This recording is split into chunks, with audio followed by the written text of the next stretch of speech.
production of Broad and High is funded in part by the Greater Columbus Arts Council, supporting arts, advancing culture, and connecting the community to artists, events, and classes at columbusmakesart.com.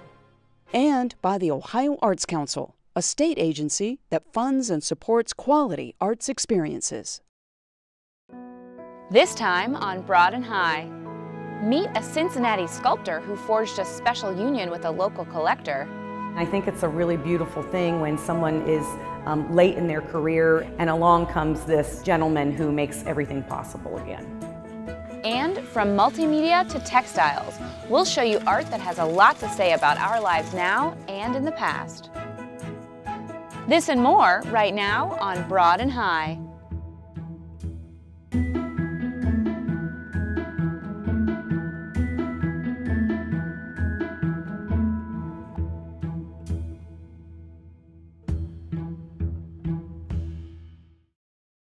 Welcome to Broad and High. I'm your host, Kate Manicky. Our first story tonight is one of collaboration and friendship. When Cincinnati artist Stuart Fink was diagnosed with a degenerative neurological disorder, it left him with limited ability to create the sculptures that he had spent most of his life honing. But after a chance meeting with a local collector, the two forged a union that's as solid as steel.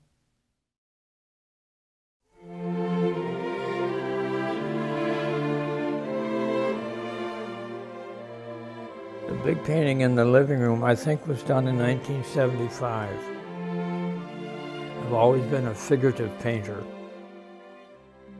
The paintings got very, very complicated, so they were hard to read. And I thought, if I cut these figures out of wood, they would be easier to read. That got me started on 3D stuff.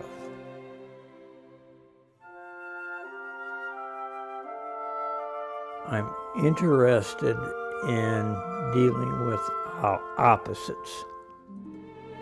A square is the opposite of a circle. A curved line is the opposite of a straight line. And so I knew he had a focus, and the focus really was the relationship between the different shapes, or in some cases the forms. He feels as if the work has been almost distilled or boiled down to the very essence of what he was looking at and working with many decades ago.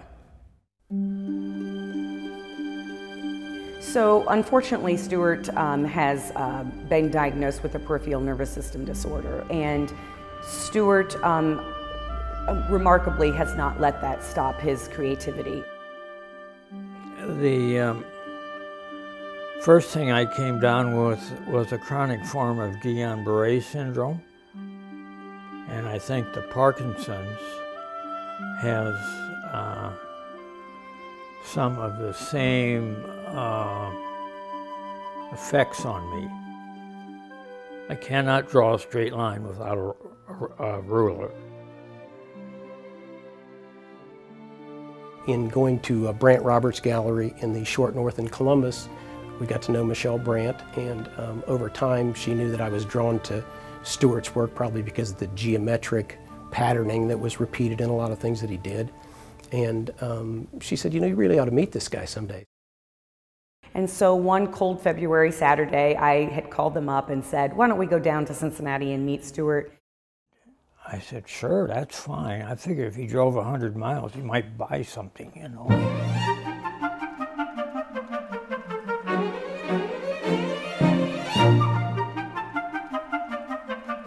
Then he talked about, you know, where he was really taking this thing from a process perspective, and he wanted to do some things in metal or heavier materials, but, you know, his hands wouldn't let him do these things anymore. And as he talked, I'm thinking, well, you know, I have a machine that could potentially do some of this stuff for him. And that's how the conversation started. I said, yeah, I think I might be able to do some of this stuff you think can't be done anymore. We take drawings that Stuart produces. Essentially, he produces in what I would call an old drafting method on an old drafting table with compasses. We take those drawings and we scan them, and we produce an electronic file for those. And then we download those to what's called a water jet cutting machine. This machine uses high pressure water that is combined with an aggregate or an abrasive material, and it's used under very high pressure to cut the substrate or the material that you're trying to cut. Right now, today, while you're here, we're actually cutting a couple of his sculptures, and it's 6-inch thick hot rolled steel, and we are cutting some pretty complex shapes. The first one that's back there takes 550 minutes, so almost 10 hours on the machine to cut.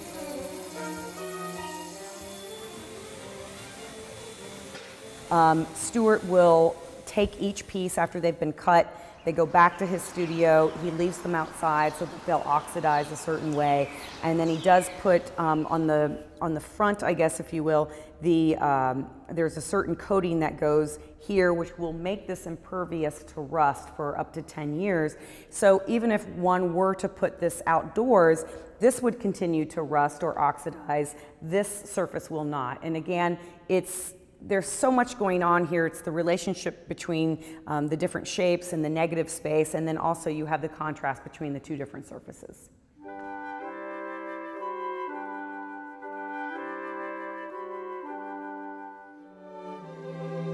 You know, at the beginning of this, I thought myself as, you know, a manufacturer that could, you know, effectuate some of these ideas that he had.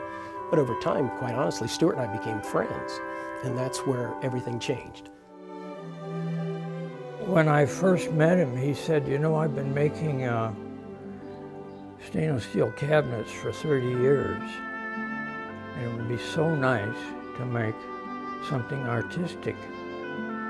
Thank God he's interested in it. He's keeping me alive, and my brain is still kind of functioning. Really, the essence of what we do is kind of trying to connect the collector with the artist, and to watch that sort of happen in person while you're present was really special.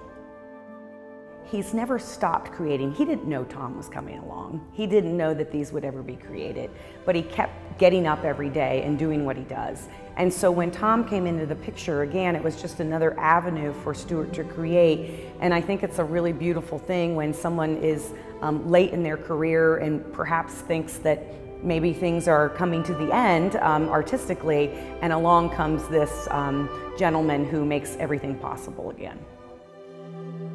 I'm not going to quit. I'm absolutely not going to quit.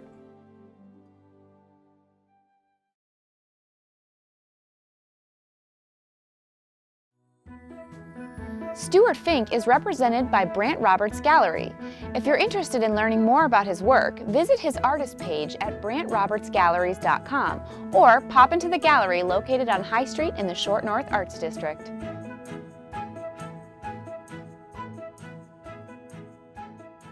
Artist Robert Buck, who used to work under the name of Robert Beck, creates work that addresses the diverse social and cultural challenges we're faced with in America.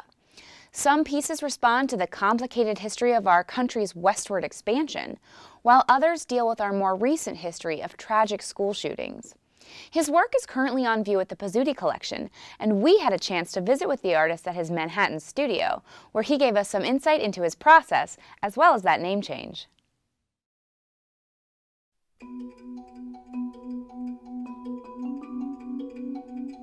So the exhibition is Robert Beck, Robert Buck, States of America. One artist, two names, and the exhibition is a survey of his work. Robert Beck and Robert Buck, it's one letter change. He describes it as an artistic act. It happened for many reasons. I felt as if my work as Robert Beck, which was very often autobiographical, had reached a terminus in a way. And I wanted to test myself. I felt like I could go deeper in the aquifer and find this untapped source of creativity. As we examine some of the works in the show, they do reflect on your relationship with your father. Yes, I think it's yes. But I also felt in 2008, which is when I did it, that things had changed. And bear with me, but all of those institutions of the 20th century those institutions of the father, military, the church, all of those pillars of civilization had changed. And those, we could call it patriarchy, right? So I felt like there was this change in what in psychoanalysis is called the name of the father. And so I wanted to change the name of the father. Robert is an American artist, and his work embraces American experiences, both traumatic, joyful, challenging, profound. My art making is not easy. My background was a difficult background, and I think coming from a situation like that, your eyes open very early and they stay open, and they stay open wide. And when you see injustices in the world or acts of malfeasance, especially something like Sandy Hook, and that we haven't done anything about it since, yeah, they stick to my ribs. But I'm not proselytizing, I'm not preaching, I'm saying something through art. One of the works that I'd like to talk about is called Shot Number 7, Daily Over-Under at Close Range with .12 pumpkin ball. So what it is a drawing pad that he shot. So the title is the bullet and how he shot it, and he calls these drawings, and it's residue of gunpowder. I'm interested in what gets left behind. Not obsolescence, but what's the remainder? What are the remainders at the end of the day? What remains? And so I'm trying to kind of elevate some of these things as a reminder of, you know, when 100 years we look back, maybe these are some of the voices that can be heard. So the wound filler piece is also that same act. So it's shooting a gun into a bucket full of wound filler, and the explosion of the bullet hitting that, the wound filler sort of fills, you know, explodes out, and there's a hole in you can see where the space has formed from that action. Again, you have the remains of the action. Because gun violence is one of the themes that comes throughout and reappears in his work, because it's a constant topic in American life, both tragically, but also as a sport. But it's also the cause of great tragedy. So looking at the 13 shooters, this is embracing the difficult topic of school shooting in America. He shows images of the boys that appear in the media. They're not titled as the individual boys, rather they're titled by the media outlet. And it has a lot to do with how we experience the celebrity of it, the culture of the media's role in the topic. The reason I bring this into the conversation now, I'm very excited about this development. This flocking is gunpowder. Oh my God. So I'm so happy about this development because I've wanted to use gunpowder for a while. And you could literally take a match. Well, let's not. And light this, not here. But again, I felt like this. What does this say? It says, remember, they came swarming like a cloud to suck the day away. His work is definitely provocative in the way that he wants us to think about important issues.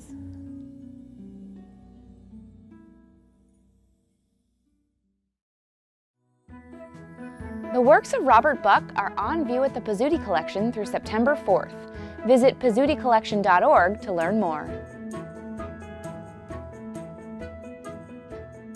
Now we're going to head over to the Rife Gallery downtown, where 8 textile artists from around the world show us what it means to be a contemporary quilter. Pay attention, because these ain't your grandma's bedspreads.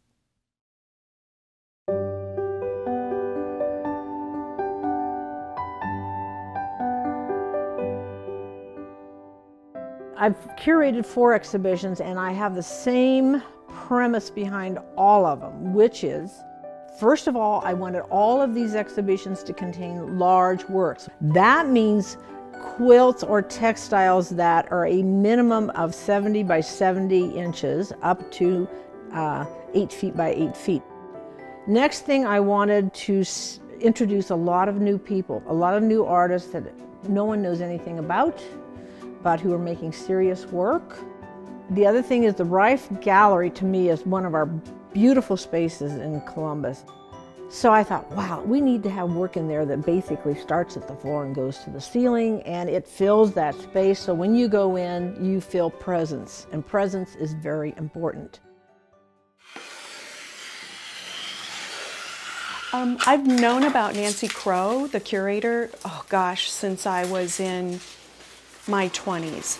She is the progenitor of the art quilt movement in America, if not internationally.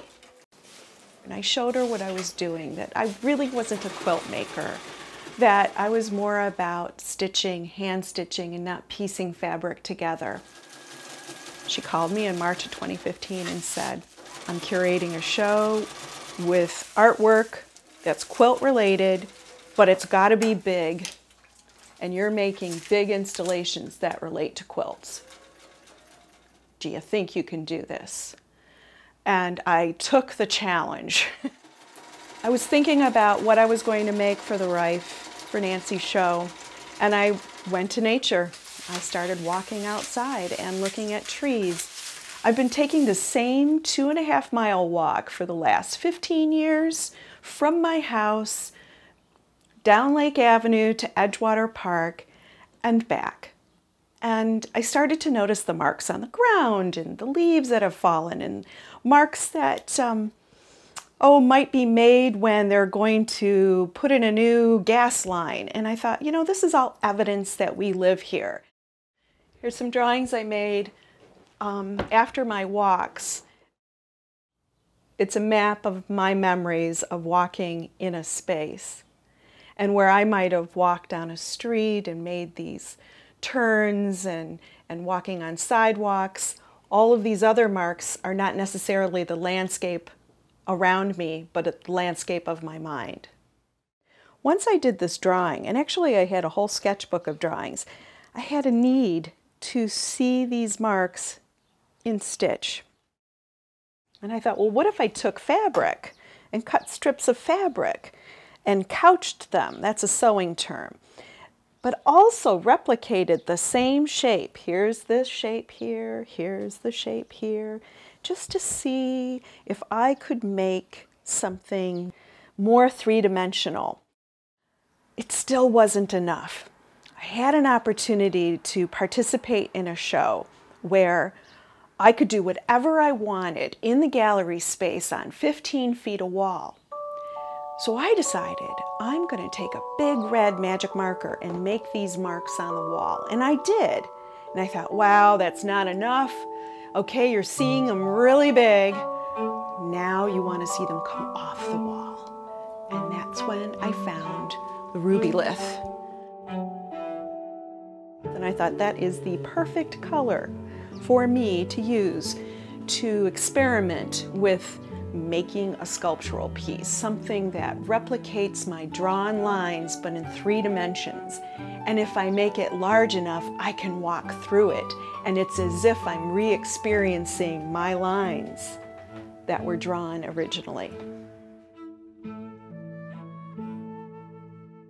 These were fur-to quilts because quilts, while historically use patched fabric, they're also using either hand stitching or sewing and lines. And on the surface of a quilt, the glue, if you will, that holds a quilt together are the stitched marks. So in a way, this work is the stitched marks without the substrate of fabric. So when it comes to quilts, the first thing is to realize that these are not intended for a bed. The second is that quilt makers are taking great pains to be more like a painter. They're either hand dyeing their fabric or carefully choosing the colors and creating a design that might reflect their thoughts or an event in their life, and it relates to painting more than anything else. It's very complex. It takes a heck of a lot of skill, a lot of years of training to be able to do this work, especially the work that's in that exhibition.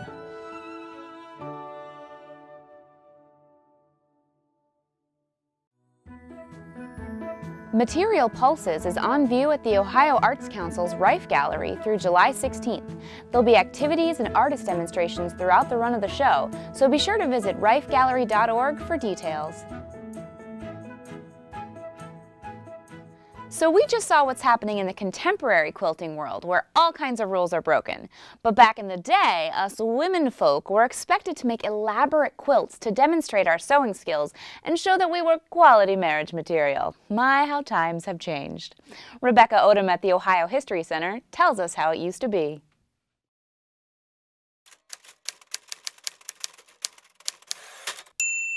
We're here today in the Decorative Arts Gallery at the Ohio History Center, surrounded by beautiful artifacts from throughout history, and Becky Odom is here with me to talk about quilts. So what we have in front of us is actually not a quilt, but just the quilt top. It was never finished, and it's a red and green princess feather applique quilt. And red and green was a popular color among German immigrants and their descendants. This one was made between 1841 and 1843. This quilt would have been very expensive to make. These fabrics at this point in time, some were made domestically. Also, you could still buy cotton imported from England, but they were much pricier to make. The other expensive part of a quilt like this is the thread. So we often think of wedding quilts as maybe a gift given to a bride on her wedding day, but that wasn't necessarily the case in the 1800s. Brides brought textiles to their marriage. It was their contribution to the household economy. Okay. So a quilt like this serves two purposes.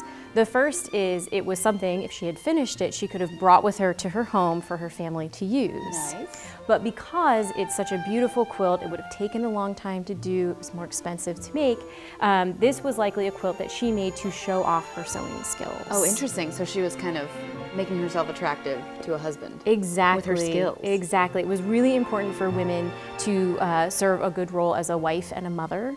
And part of being a good wife was being able to care for your family by sewing. And if you think about it, it's not just quilts that keep you warm, it's clothing, napkins, tablecloths, any of the linens in the house are something that a woman would have had to make and care for and maintain. Otherwise, it would have just cost an exorbitant amount of money to purchase them.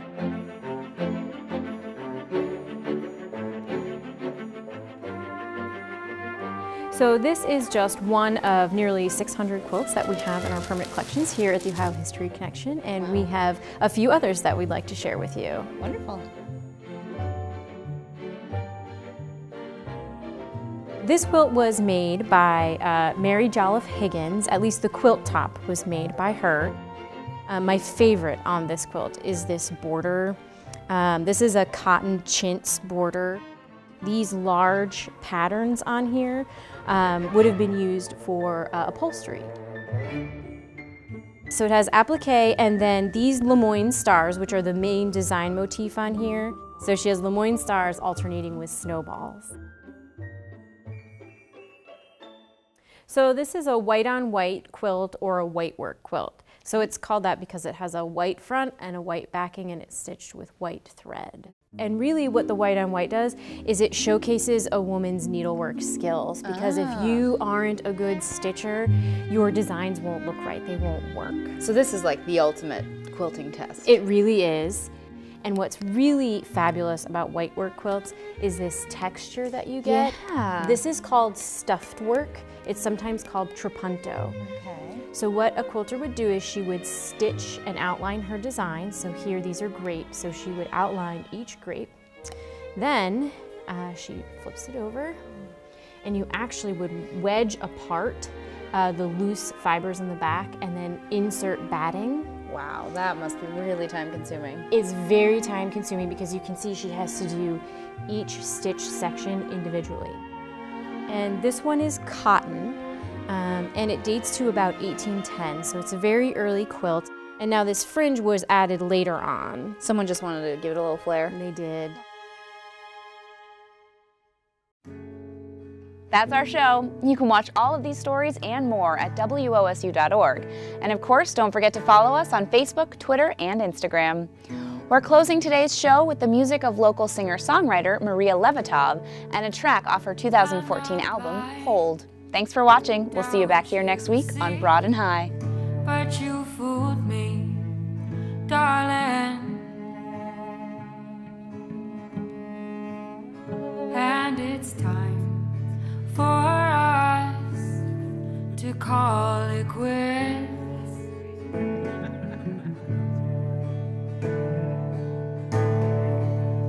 There's an old land. Production of Broad and High is funded in part by the Greater Columbus Arts Council, supporting arts, advancing culture, and connecting the community to artists, events, and classes at columbusmakesart.com. And by the Ohio Arts Council, a state agency that funds and supports quality arts experiences.